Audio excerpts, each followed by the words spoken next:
Shane, thanks very much for joining Blue Notes again.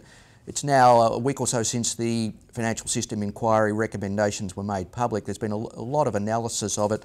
They emphasised superannuation on the one hand, but also bank resilience. The assumption, though, is that bank resilience means more capital. Is there more to it than that? Well, not really. I mean, essentially what the report says is we want the banks in Australia to be unquestionably strong, and nobody's going to disagree with that. And clearly they indicated that there are a couple of ways of achieving that, and one of them would to ensure that we had capital ratios amongst the best in the world. I don't think any of us disagree with that intention.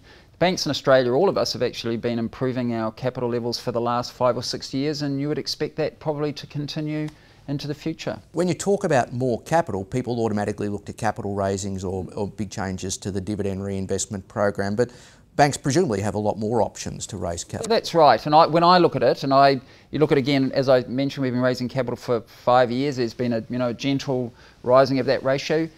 The question is there anything in that report that suggests that the rate of climb, if you will, in those capital ratios needs to change materially?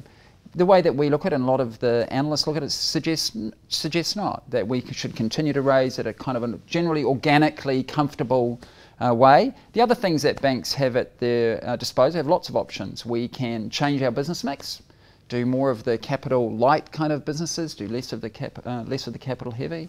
The way around our dividend reinvestment plan, that's a great way for banks to raise capital, if you will.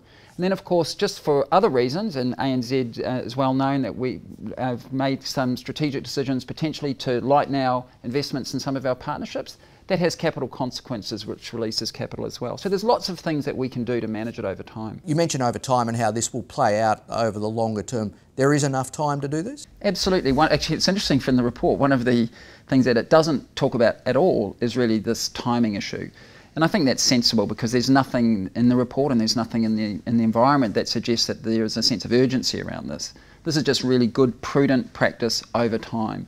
And therefore I think that it's very sensible to say that we will, or the industry will be given time to improve its position in terms of capital. And you touched on the international comparisons. The Australian banks, everyone wants the Australian banks to be up towards the top end of resilience. But the Bankers Association produced one report, Murray Inquiry had a different view on that.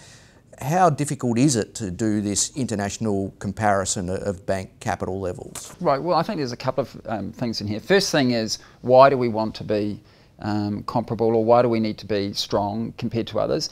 Really what Mr Murray was talking about was because we go to the international markets to raise capital, so we need to be attractive within that context. So the people we need to be comparable to are banks who go to international markets. So it's not sovereign-owned banks or banks in different kinds of industries than we are. So they need to be similar to ourselves. So that's A. There's a lot of difficulty actually in calculating how to compare numbers because every local regulatory environment has a different way of calculating some of the numbers. So that makes it a little bit more complicated. We, the banks in Australia, are actually very confident we're already there, that we already are unquestionably strong compared to our global peers. The other area of complexity that's been a long-running debate, and I think will continue to go, is the idea of risk weighting, where loans try and reflect in the amount of capital held against them, just how risky those loans are.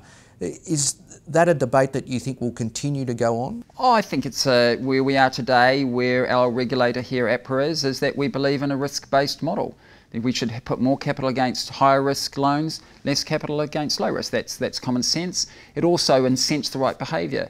When we take a really simplistic approach by applying, say, a number across all loans, what that does is it makes the banks walk away from some of the lower risk loans. Why would you do low risk lending if it takes the same amount of capital? You'll get a lower return. So there's all sorts of unintended consequences if you take too simplistic approach. As a Chief Financial Officer then of a major bank, in the wake of the recommendations from the FSI, do you see yourself having to put in all-nighters over Christmas to radically change what you're doing? No, absolutely not, thankfully. No, not at all. I think it's a really good report. It's well intended. There's lots of good principles in there. None of us disagree with the principles. What we're really talking about now is the execution, and it's being passed for more commentary, which we're going to give over the next couple of months, and then ultimately it'll be for our regulator, essentially APRA, to then decide how and when it will implement those changes. Thanks again very much for taking the time to speak with Blue Notes. Thank you.